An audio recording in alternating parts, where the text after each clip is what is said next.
Guys, we are in Mombasa, Kenya, guys. Are you enjoying the video? Give it a thumbs up because much content is yet to come. Welcome, everybody, to This is Africa. This is your host, KBM. We have a very special guest all the way from Nairobi, Kenya, Haroun Risa. He is an author of a book called Mombasa Raha, My Foot. So he's an author, he's an actor, he's a screenwriter. And today we have him with us today to explain more about his book. And thank you very much for being here today. How are you doing today? I'm doing well, Keith. Thank you so much for inviting me. My name is Haroun Risa. I'm an actor, author, and scriptwriter from Nairobi, Kenya, and I've featured in both local and international film and TV shows. And also, that's how I began my novel series, Mombasa Raha, My Foot. For those who don't know, what is the meaning of Mombasa Raha? Mombasa Raha means the fun and excitement that you get when you've taken a vacation in the Kenyan Coast.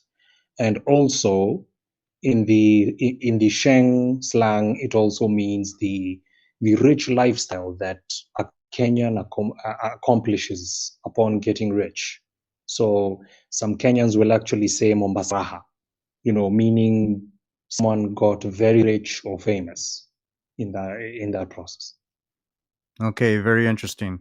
So Mombasa Raha, My Foot. Why did you write this book? I wrote Mombasa Raha, My Foot primarily to raise awareness against human trafficking and sex tourism in Kenya, and also to accomplish something that I've always wanted to accomplish, which was a lifelong dream of writing. Because this is something that started from when I was in primary school, and it got to the point where I snuck into Kenyatta University and pretended to be a student so that I'd be able to gain access to the computer labs there, be able to edit and proofread and self-publish on Amazon KDP. Oh, okay. Well, you got some very humble beginnings there. Started on the phone, snuck into computer labs at a university. And like how long did all that take? Like this is your first book, correct? Yeah, Mombasa Raha, My Foot is the first in 4 novels that I've currently published on Amazon KDP.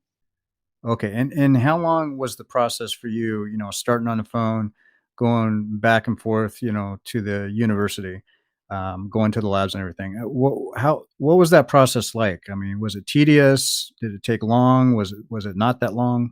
Give us a little insight on that. Well, to tell you the truth, it was tedious because I had to walk from home to Kenyatta University and back.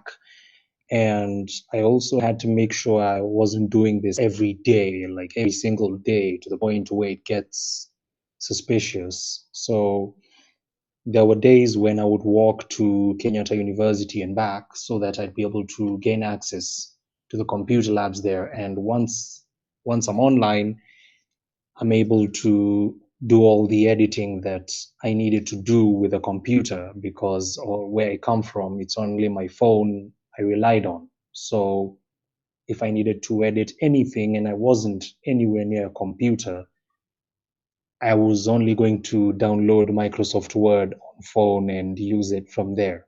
And then when I'm on a computer, I can just use the same device, use the same file that I edited. I can just do some more reading when I'm on a computer. But yeah, it was a very tedious project, especially with the cover design. Okay, and now that you're already 4 books in, are you known at the university right about now? Do they know who you are now? In the computer lab, they actually do know who I am, and I told them I was an alumni, and I was an alumni in a college. I graduated in that college in 2017, a college called Africa Digital Media Institute, ADMI. So I always show them the student ID that I used in that college. So they get to understand that, yes, he was an alumni from a different college. Oh, okay. So they honored that. Yeah. Okay, great, great. So your target audience, like who should be reading your book? Anybody above the age of 16 is welcome to read Mombasa Raha My Foot, mainly because of the themes that have been highlighted in the book. Okay, yeah, I have noticed there's quite a few adult themes in there. So you're saying like 16 and above. So you're talking like senior class of high school. Would you recommend to have this book be read in high school at the senior class level? Yes, anybody in high school, senior classes onwards is welcome to read Mombasa Raha My Foot and the other novels that I'm actually writing. Okay. And before we go in a little bit further into the other questions about Mombasa Raha Mafut, elaborate a little bit on these other books. Like how are they related to the first novel? The other novels are related to Mombasa Raha My Foot through the main character, Ruth Adhiambo-Khan, who is the journalist who lost her sister Catherine in the first novel. So Ruth wakes up one morning and finds police officers waking her up and telling her that we found a body at doorstep and we believe it's your sister. We just want to confirm it's her. So every other novel that follows, Ruth is dragged into all this. Got the inspiration from Dan Brown's character Robert Langdon. It's the same way Robert Langdon finds himself exploring so many things across the world in different novels like Da Vinci Code, in Angels and Demons, and The Lost Symbol. I got inspiration from that. Okay. Okay. Great. Great. You're breaking up there a little bit, but I pretty much got everything that you said. Um, Now, you found me on my old Facebook page, Kenyans Against Sex Tourism. What made you reach out and get in contact? Well, I thought about the same way I reached out to Amnesty International's page on Facebook, and I was able to get an audience with some of the Kenyans in the Amnesty International Kenyan office. I was able to get in touch with them. So when I saw that, I knew when I saw your Facebook page, I knew that this was an individual who has done something to some extent has done something about sex tourism against sex tourism in Kenya because as an artist I saw that this is something I can be able to add to my portfolio. This is an individual I can introduce to my work Mhm. so that this work can continue to spread worldwide. Okay, okay. Well, I am glad that you reached out to me. And again, I'm glad I was able to get your book and read all 41 chapters. And so, in doing so, and reading your book, all 41 chapters, that is for me, it was Jamo Cool who I connected with the most, recognizing the trouble he found himself in. Right? Which character in your book do you connect with the most, and why? Well, the character I connect with the most is BMW because I decided to honor a former schoolmate of mine. He was a former schoolmate in high school. His name was Bernard Mwangi Washira. This was before I made the decision to run away from home, which was some personal events which took place. Some important things were happening there. But the character BMW is very similar to my former schoolmate. So that's the character I actually identify with the most, and I decided to honor my former schoolmate through that character. And when you talk about Demokul, you remind me of another schoolmate who wanted so much to be Lil Wayne. He had he had that he had that following. He really wanted to be a rapper, and he did call himself Jimo Cool, but his name was James. Mm, His okay. first name was James. In real life, did he follow down that path? Oh, no, no, no. From the last I heard, he never actually succeeded in being a rapper because, to be honest, as an artist in Kenya, there's quite a lot you have to do in order to even taste fame, let alone being rich. Right. Well, let's just say there's a lot that you have to do. Right, right. I understand that. Okay, so but basically the way you wrote it, and it was only 2 chapters long for that particular character. Um I seen a lot of what he went through in places like Hollywood, California and stuff like that with the homeless and stuff like that who have dreams of coming to California and making it big and stuff like that. So I Yeah. kind of connected with that person in your book Yeah. more so than the other characters. But I have great respect for all the characters that you wrote about in the book because everything that you have in the book is definitely based on true life type of events that do take place in Kenya. Yeah. And again, I really appreciate the work that you have done. A lot more people, everybody that after you watch this interview, check down in the description box because I'm going to have all the links to Amazon where you can get his either paperback or hardback book, and then as well as all the downloadable links if you want to download the book to your devices. So basically, check that out. Support the brother. He definitely is a good writer, and this is a very important project, to be honest with you. So my next question is, I watched your interview with Joyce Omandi. She's a good interviewer, by the way. Yes. And she asked you an excellent question that I'm going to go ahead and just ask that question too. Why would you write a book as a fiction novel instead of telling the stories of people on the ground? It came from my inspiration from people like Dan Brown, who decided to take on factual topics like the Illuminati, the Freemasons, and they would create fictional stories using real life issues.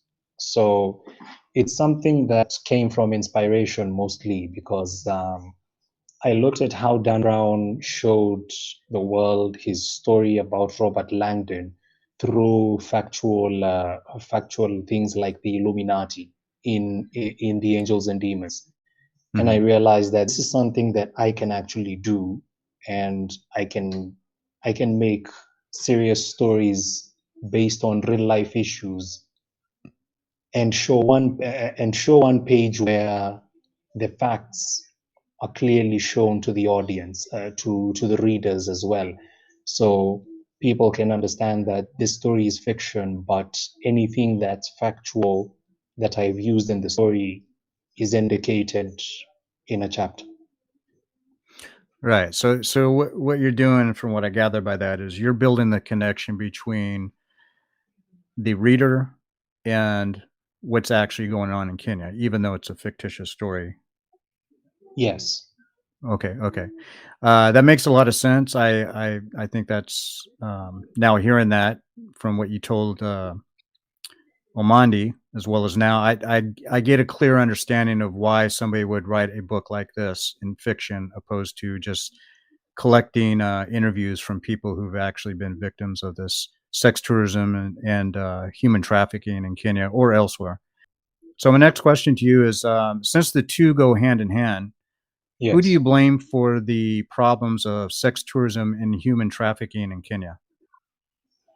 Well, the people that I would blame for this mostly come from the government because despite a lot of individuals in Kenya showing evidence that things like sex tourism, human trafficking are happening so many times alongside even drug trafficking along the Kenyan coast. I would um, I would put blame on people from the Ministry of Tourism for not doing enough to make sure that the Kenyan coast is safe enough for people to have vacations without worrying about Kenyans who have gotten used to the human trafficking world and don't care, but they just want to be able to get abroad. They just want that ticket to fly abroad with the tourists. And most tourists have no idea about this until they meet until they meet those Kenyans. So I'll blame on the Ministry of Tourism and the government at large for not taking enough measures to help out the people involved in the human trafficking, while putting behind bars people who are taking advantage of innocent Kenyans, Okay. dollars and foreign currency, because this is one of the major reasons why a lot of people are taking advantage of innocent people just to get some money here and there. Because even Mumbai, there are Indians who get trafficked from Mumbai and are brought to the Kenyan coast so that they can participate in mujra dancing. Mujra dancing is an erotic form of Indian dancing, which a lot of Kenyan Indians love. So that's also another form of human trafficking I found out about through some investigation courtesy of KTN. KTN is Okay. a Kenyan TV news channel. So what do you say to some of the people who have that argument where if you're going to a country and there's willing adult participants, meaning the people who are being sex trafficked in Mm, Kenya, they're adults, they're willing, and these are sex tourists who are making this argument. How do you counter yes. that argument?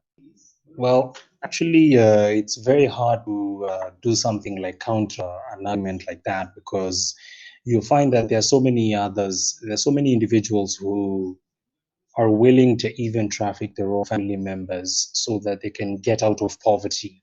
So you find that there are people who are more than willing to do anything to get out of poverty, and that includes even trafficking their own daughters in the process, so that they can be able to earn a living, from foreign currencies. And this is something I can tell you for sure, which is a very delicate situation, because so many people are able to do that, and they actually do that along the Kenyan coast through their own daughters. So it's one way of making sure that Kenyan daughters at least can be able to be free of such decisions by family members. Okay, I can understand the challenges on that. You know, there's I think I got it from your book as well as the other interview. There's an urban coastal proverb. Please tell us what that is. That's one of the things I came across from an NGO called Heart Kenya. Hot Kenya. HAART Oh, Kenya. Heart It's Kenya. the Heart Kenya.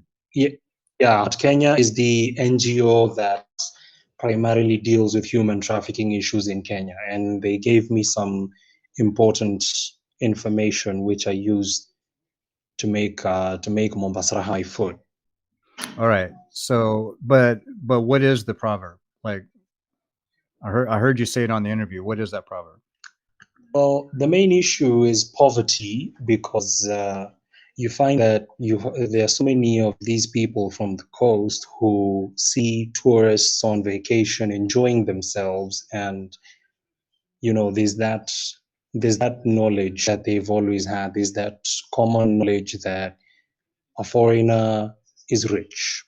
A foreigner is, well, Jeff Bezos, Mm-hmm. basically. So you find that they are going to do anything for a white person. They're going to just slave themselves literally for a white person, so that they can be able to get foreign currency to be able to feed their families and pay for a lot of bills that they cannot be able to pay, even by trying to find employment, like other people in Kenya.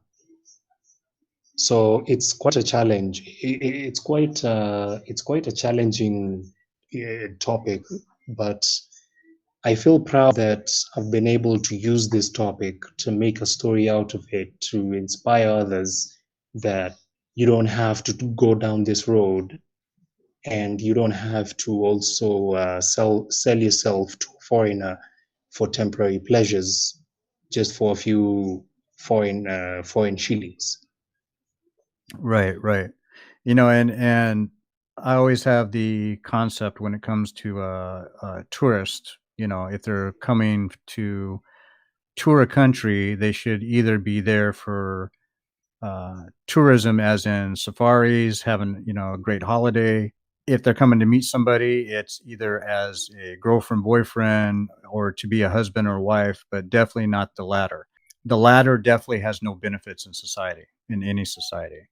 That's true. And yeah, and me and you both know that. Basically, you and I both know that sex tourism does not benefit society. So where do we start finding solutions to stop or slow it down? One of the methods that I used was to use fiction, of course, to use fiction not just for the purpose of entertainment, but also for the purpose of knowledge and teaching people to understand the dangers of some decisions people make, because there are some decisions that will bring a negative impact in family members. There's some decisions that bring a positive impact. So it's important to use art and culture as a means to teach people about the kind of vices that we should avoid. Right. Okay. Well, I don't think there's one solution to all problems. So, besides what you're talking about, can you see anything else, being done? Well, mostly in schools, most schools that have female students should Mhm. also be taught about all this, so that even before turning 18, because while in Kenya, of course, I'm sure you know that in Kenya you get your ID card when you're 18 years old. Before turning 18, especially high school, and I believe it's high school that mostly this kind of lessons should be there. Students should be shown these kind of literature, and students should be introduced to such kind of stories, so that they get to understand the dangers of involving themselves in pedophilic activities before they can even be mature enough to understand the world around them, the reality Right. around them. Right. That sounds like a good plan. I mean, education is everything. The more you know, the better it's going to be to prepare yourself for the world. And Yes. and a lot of problems that I see around the world, and especially even here in the United States, is the lack of wanting to educate the kids about the problems of the world, in a way that prepares them to make sure that they don't make the mistakes. Basically, they're going to have to make a decision on whether they want to get into that problem or not. But Mhm. when you don't give that education, what I have noticed more times than not is that they blindly go into situations not knowing how to prepare themselves for that situation, and then they get themselves in trouble. Yes. Yeah, so I agree with you. That should definitely be taught maybe in the latter part of high school, maybe the last couple of years, and shouldn't be like maybe a 1 week program, but something that should be ongoing, because there's a lot of things that somebody coming out of high school is going to have to face at 18 years of age, and going forward. It's going to be a lot more than just going out and getting a job and supporting yourself. So I totally agree with your idea there. Now, reading your book, one thing I told you before, that's consistent in every story, that is corruption. It's always present. How deeply rooted is corruption in sex tourism and human trafficking? Well, corruption is something that unfortunately Kenya has decided, Kenya decided to get used to it because of the temporary financial benefits that corruption normally entails, in the form of things like bribes and all that. So Mhm. you find that Kenyans easily get comfortable around things that are bringing them financial gain, because there's an entrepreneurial aspect Kenyans have within themselves. However, you find that there are some who are going to go down negative ways. They're going to use criminal activities because of that drive, because of that temporary drive for financial gain, which is something I believe is not going to be good for a nation in general, especially considering the positive nature that Kenyans have now that President William Ruto has been elected as the fifth president. And William Ruto started from basically being a chicken seller. So there's the optimistic aspect right now of William Ruto doing a lot to change the country towards a more positive impact. And I believe that involves also the destruction of corrupt activities, not just in government, but also in the country at large. If William Ruto was to come to you and ask you to work with him to tackle this problem, would you do it? Well, this is something I would do, and this is something I would also involve individuals around me who have proven themselves to be individuals who can show various important lessons through art and culture and also through literature. So Okay. yes, yeah, this is something that I wouldn't mind doing. Okay. Good to hear. Now, you told me about Heart Kenya, an NGO that you worked with or spoke with. Are you working with any other NGOs? Well, currently I'm not working with any other NGOs. I wasn't officially working with NGOs, but I wouldn't mind working with an NGO that's tackling all these important issues that I'm showing in the novels, especially, of course, with Mombasa Raha, my foot, because currently I've written the script for the feature film, and I'd like to make the film. This is something that I would like to involve Hollywood producers to come on board to make this project so that the film can also be spread across Africa and can be spread worldwide through places like Netflix. And a lot of these lessons can be learned from so many countries. Right. Now, has anyone from the government taken interest in your book? Apart from Amnesty International's Kenyan branch, so far not so many people have taken interest. But when they hear about it, there's a look of curiosity on them, because they look at me and they always ask, how is it someone this young is able to do all this at a short period of time?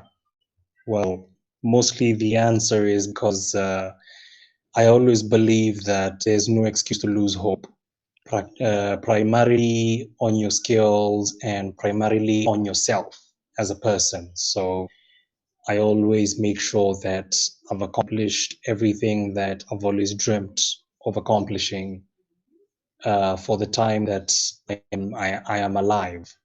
Right. So basically, and even based on our other conversations on WhatsApp, is that some of these people that they look at you, they're taken aback by your youthful, you look very young, but you're actually 28.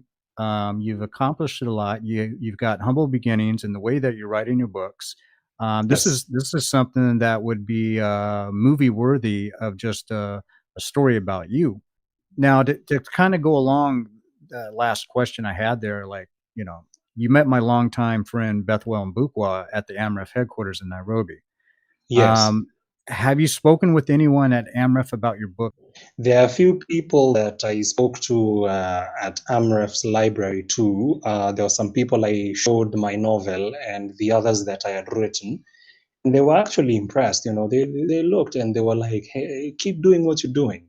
That's one thing I've always heard from people. Keep doing what you're doing, no matter the challenges that you face. Keep doing what you're doing, because all this is going to be inspiration to the world. There's so many others. Mhm. There's so many others with a lot of resources, but they haven't accomplished anything. And there's you. You don't have resources yet, but you've been able to do so much for yourself. Right. You're very innovative, and I I take my hat off to you, man. I mean, you're doing everything that you're doing, and you're not doing it daily because you even acknowledge that, hey, I can't do this every day. I need to take a break sometimes. Otherwise, you can go kind of crazy. That's like somebody that works 7 days a week and never takes a day off. But you get back onto it, and Yes. that's really encouraging. And also with my friend Bethwell Mbukwa that you met, he's kind of got in kind of a roundabout way similar story to yours. Yeah, I don't know if he explained it to you or you watched that interview I sent, but I the watched fact it, that and I actually talked to Beetle when I was in Amref. uh-huh. I talked to him, and he also explained some of the things that he went through. Hmm. And Beetle, I can say that yes, there's also the sense of encouraging that he has. It felt great talking to him because this is someone who has done a few things that I have been able to do in his own perspective. Right, right. All right, so Haroun, I'm going to share with you a audio clip from a video. This video is a panel using a panel of people using Google Hangouts broadcast on YouTube. I think it was late 2018. Yes. Both men are American, by the way, and both have been to Kenya. So I definitely want you to listen to this, and then I'm going to ask you another question afterwards about how you feel about the things that they'll be saying in this audio clip. Okay. Let me- And the Yeah, beautiful thing, go ahead, brother Phil. okay, Go and ahead. the beautiful thing about Africa is this: you can get government connection. You know what I'm saying? As long as like say, for me, like I said, I will go to any country and say, okay, who can we get in contact? Who is a government person that we need to talk to and become friends with? Because I'm not going in there pissing you off, right? So once you get that government contact now over there, it don't cost much money to get a friend over there. And O'Shea know that, but even like I was told, well, you can get a friend in the government with a bottle of Jack Daniels and $100. So hey, it is what it is. But now you got a friend. Like when I was in Ethiopia, we were chilling with the minister of communications, talking in the lobby of the airport. And I'm sorry, in our hotel we was in Ethiopia, so we picked up, that particular contact. So we go back over there and say, hey, we here X Y Z. Well, they say you got to be on the ground, you got to network a lot, but the networking just have to be just with the right people. You can't be networking with the Pookie and Ray Ray of Africa. You just can't do that because you go get scammed. So and I Right. heard they got Pookie and Ray Ray in Ghana from America. No, they do, man. It's a bit. I It's heard a that. bit. It's a big problem. We have a lot of undesirable niggas that go to Africa. Unfortunately, we have that. A lot of us are talented, but we do have some of our people over there on the continent that are taking advantage of people. Which is one of the reasons why me personally, I didn't want to go to Ghana.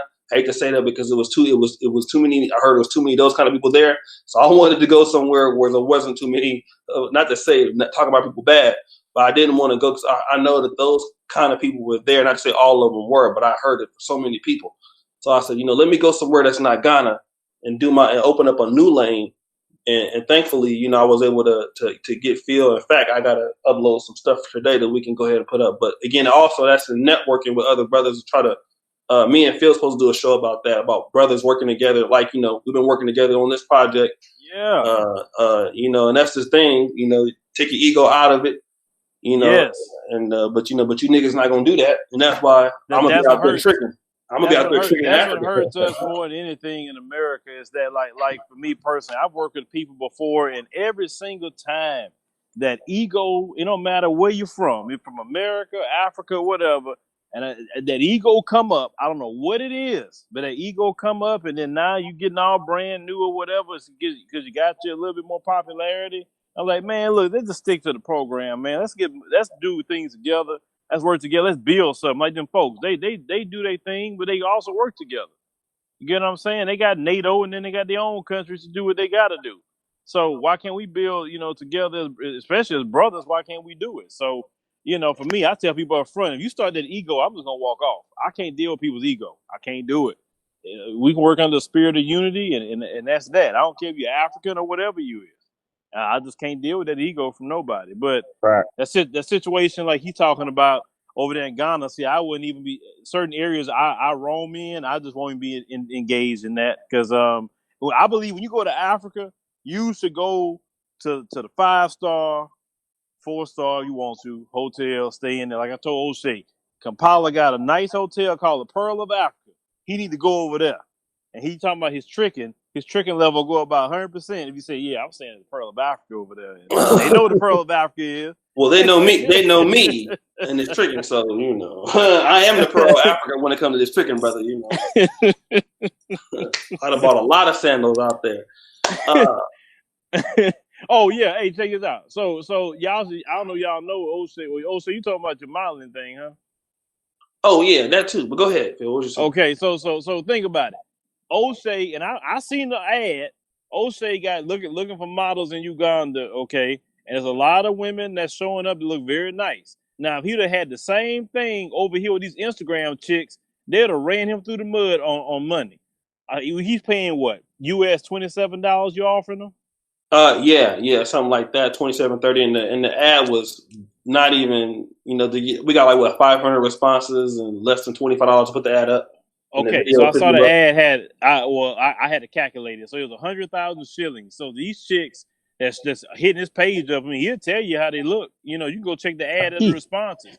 You would not get that same. He would not be paying $27 to no a woman that's in this country. Period. These Instagram girls make thousands of dollars, but over there $27, and he can get the same content and anything else he want to show y'all want to be thirsty.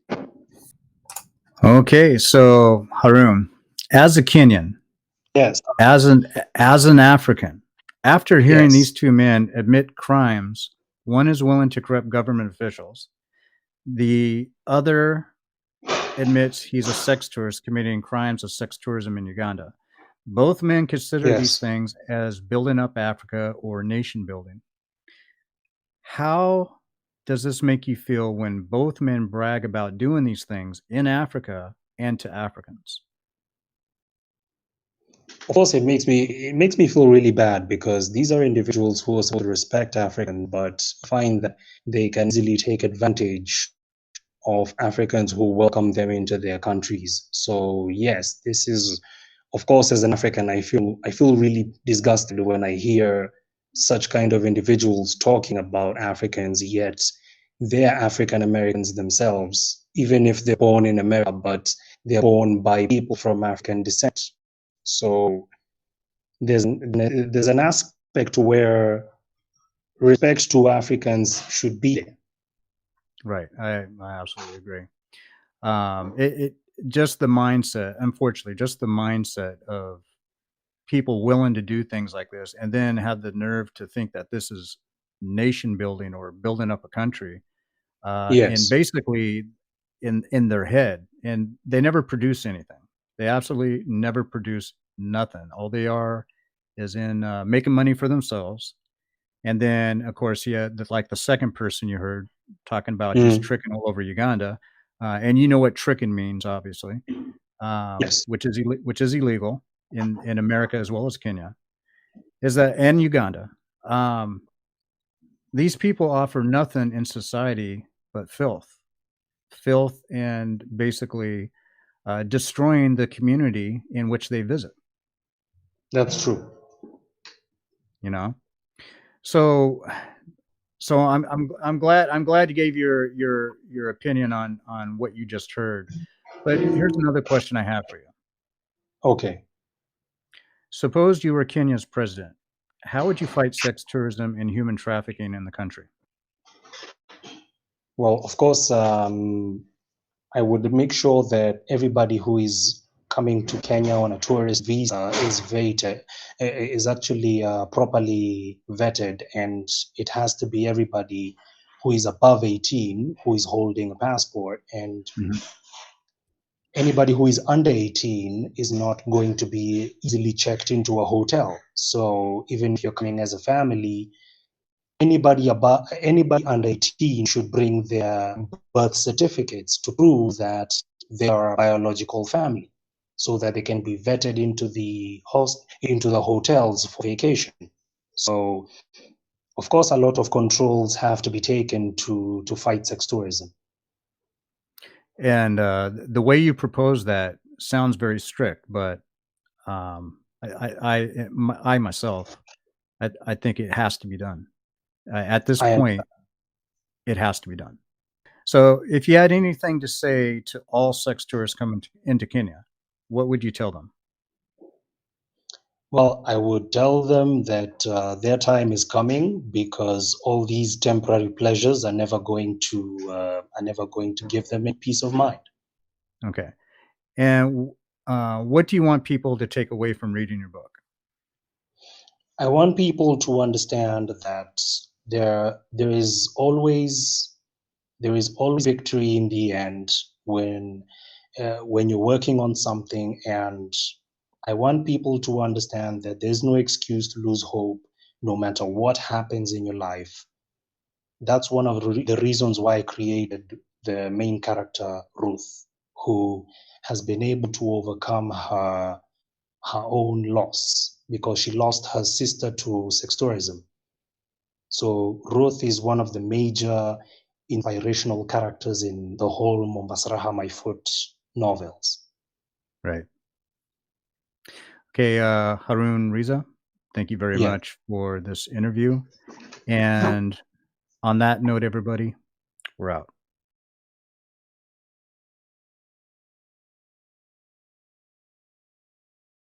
Things like prostitution in Kenya, it's not legal, and it is illegal in Kenya, and I would not encourage anyone coming to do that.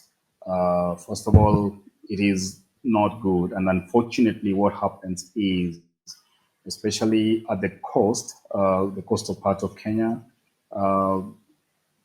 young girls or young people have been pushed to do that because maybe they're looking for money, they're unemployed, or they're forced to leave school and go into that business. So whoever is coming to Kenya, first of all, we would not welcome any sex tourism in our country. This is because it is really affecting many families. It is affecting young people, and unfortunately, it is it's not a good thing for the country.